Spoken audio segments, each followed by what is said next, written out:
Sui Hao passing Huayin. The soaring mass of Taihua Mountain towers over Xiangyang. Its three peaks beyond the sky, no chisels cut them. Clouds about to part before the martial emperor's temple. Rain just clearing over the immortal's palm. North of the river, hemmed in by the Hangu Pass, the post road westward leads to the Han altar. Those of you hurrying by on the road, striving for fame and fortune, would be better off staying here to learn the way of long life. So here we have the second of Sui Hao's 4 poems in the anthology. We have 2 in the 7-word regulated verse section, and I believe we have the other 2 in the heptasyllabic quatrain section, which will be probably the last section of the book. So, a couple of things to say about this poem. The topic, passing Huayin. So Huayin is a small town in the area of the Chinese heartland, at least until this period when the poem was written, that was generally called Guangzhong, which means the land within the passes. So this is an area in the west of China where the old capital of Chang'an was located, and other previous capitals with the same or different names under the first imperial dynasties, the Qin and the Han, and even before that, during the Western Zhou monarchy in the remote past, and during the Warring States period, the capitals of the state of Qin were also there. So this land, this Guangzhong, means the land within the passes because it was a mountainous, landlocked territory. Basically, to the east and to the south, this area surrounding the upper course of the Yellow River and the Wei River valleys is an area that, as I said, is quite fertile, or at least was relatively fertile in this time, and it was protected by a natural full barrier of mountains that allowed it, it gave the states located there an advantage during most of the early imperial history. So any ruler of this territory or ruler of the empire could just hide himself behind the mountains and slug it out against any possible threats coming from eastern and southern China. So Huayin is a small territory in this land. It's not very far from the imperial capital. I think it's about 60, 70 kilometers to the east of the imperial capital of Chang'an, and so would have been passed by, as the poem mentions, for travelers who were going to the imperial capital. Very close to Huayin is also a very big mountain that is mentioned in the poem, Taihua Mountain, or generally just called Hua Mountain. In fact, Huayin means to the south of the Hua, to the south of the Hua Mountain, so it's very close to the mountain. Hua Mountain is one of the 5 great mountains of China, and we've encountered in this collection many poems about mountains, and more specifically, we've encountered poems about the 5 great mountains of China. So making a quick look back, we had, if I remember well, a poem by Du Fu about Mount Tai, which is the most popular of these great mountains. I think we also had a poem about Hua Mountain itself by another poet, but don't remember who it was or where it was. Hengshan, one of the 5 mountains in the south, was also sung about in the anthology. So it's a pretty conventional, pretty common topic. Mount Song, is also the topic of a poem by Wang Wei. So, as I said, this is a pretty conventional topic. The 5 great mountains of China were religious places, axis mundi that connected the world of heaven with the world of men, and sometimes important rituals took place in them. The most popular for this was the eastern mountain, Mount Tai, But in the other ones, especially in the more central ones, Huashan, which was the mountain of the west, or Songshan, which was the mountain of the center, sometimes imperial rituals took place there. So, what's this poem about? Well, you could say this is a landscape descriptive poem because it basically describes the surrounding area of Huayin, basically Hua Mountain, places or regions in it, and places in its whereabouts. That's the main thrust of the poem. You could also say that a sub-theme that is especially evident at the ending of the poem is the praise for the retired life. So the poem is described and is focused through the landmarks and the sites of this Hua Mountain and this relatively small town of Huajin.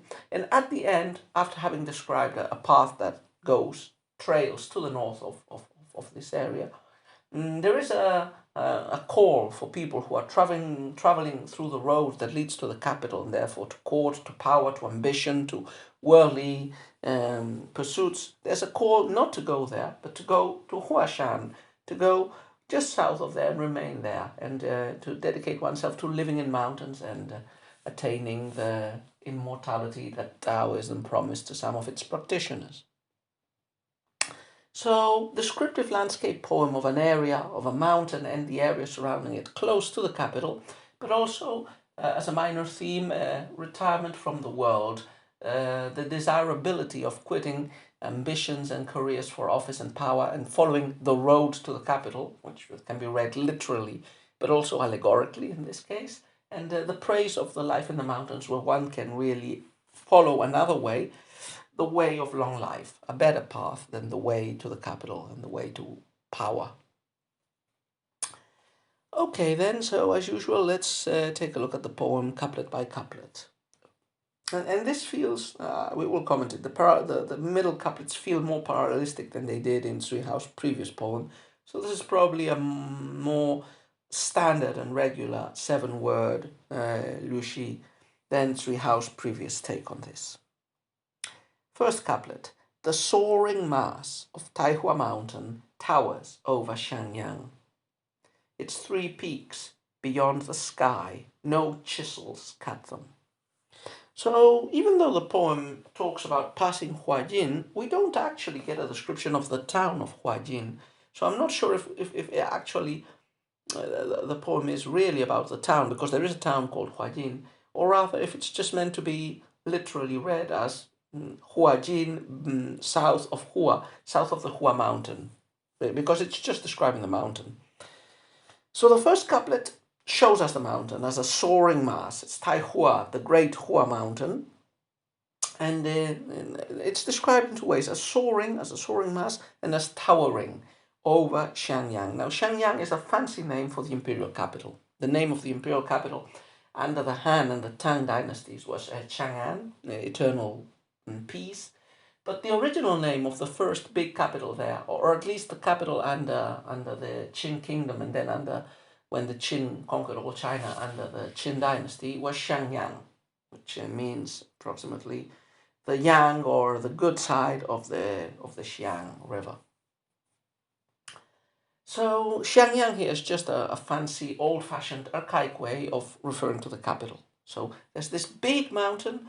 It's close to the capital. It goes up and up and up, and it towers over the imperial capital. So there's an interesting contrast that is played out in this image, and at the end of the poem recalls back to this contrast between the space of the capital and the space of the mountain. The space of humanity, of civility, of urban pursuits, of ambitious pursuits of the court, of power, and the space of the mountain, the space of renunciation, of nature, of Taoism, of following, the inner self and religious and ascetic and hermetic practices. And its 3 peaks beyond the sky, no chisels cut them. The Huashan has many peaks, but traditionally they were divided into 3 big peak areas: the west, the east, and the southern peak. And these 3 peaks rise and rise so high that it is inconceivable that any man or creature could have chiseled them. Second couplet.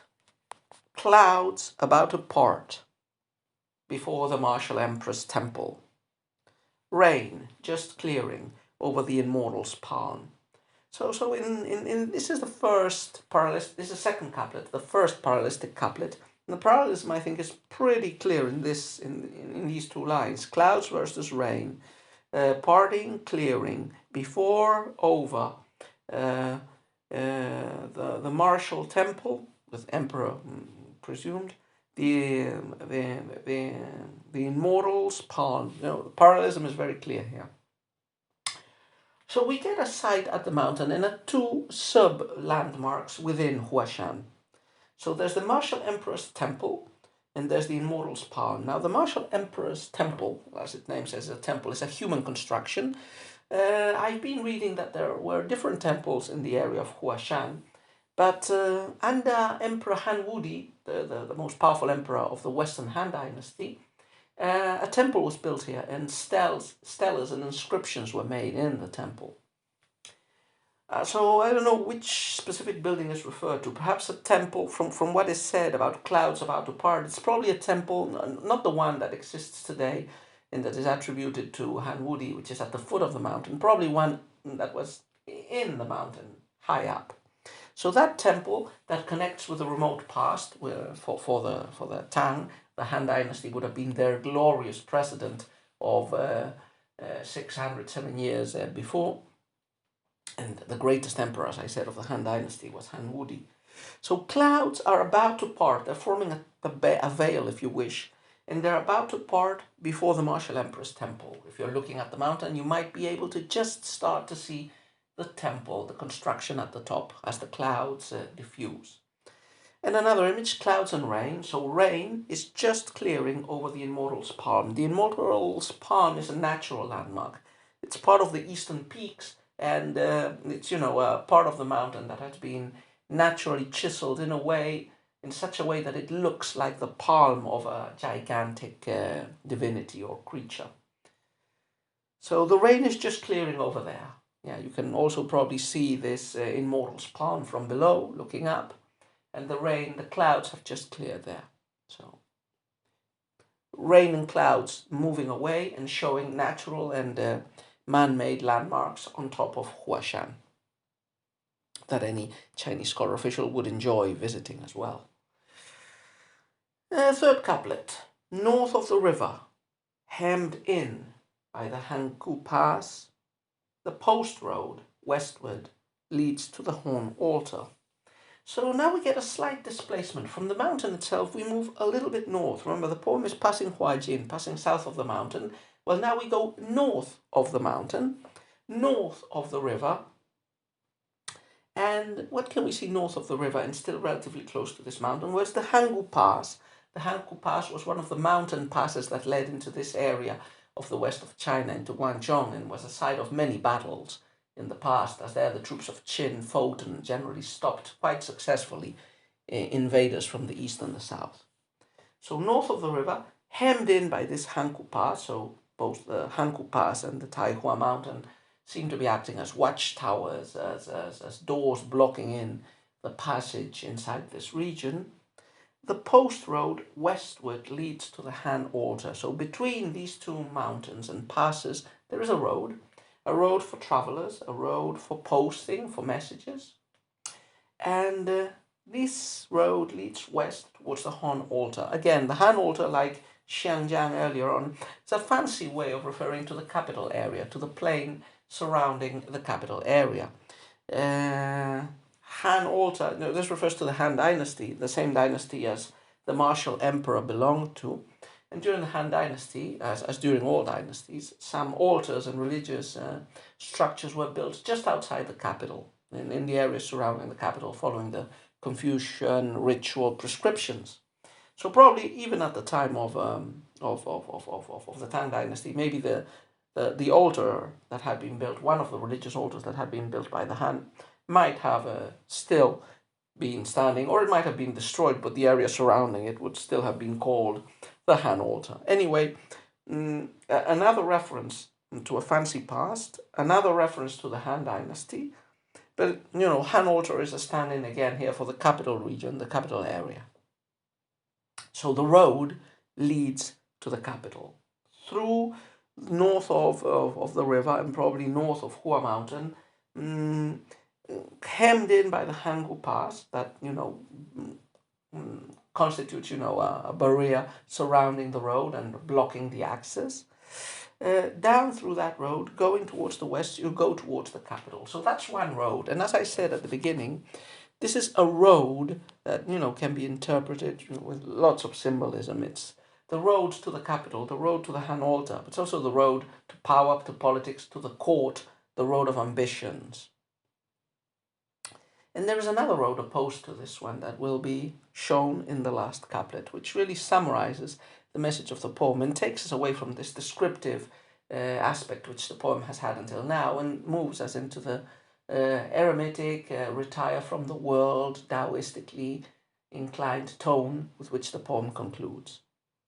Those of you hurrying by on the road, striving for fame and fortune, would be better off staying here to learn the way of long life.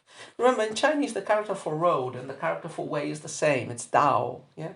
So the way, the philosophical way, or the way to power, or the way also representing the learning that leads to mastery of a discipline, religious or mundane. This way, this road that people are following is the road of fame and fortune, the road to service in the capital. But it would be better for them to be less ambitious, to prefer the retired life, and to follow the Taoistic way of long life. That is, that of renouncing the world, delving into religious and ascetic practices in mountains, living the life of a hermit. So, quite an interesting ending, and it connects well with the expectations that we've previously mentioned about Tsui Hao, who was a rather unconventional person, even though he served in office. He moved around for quite a bit, and a lot of his poems, like Li Bai's, are not about the world of the court or office there or serving. They're about unconventional freedom and lack of restraint and enjoyment of nature and of the freedom of following, Buddhist religious or Taoist religious detachment from the world philosophies.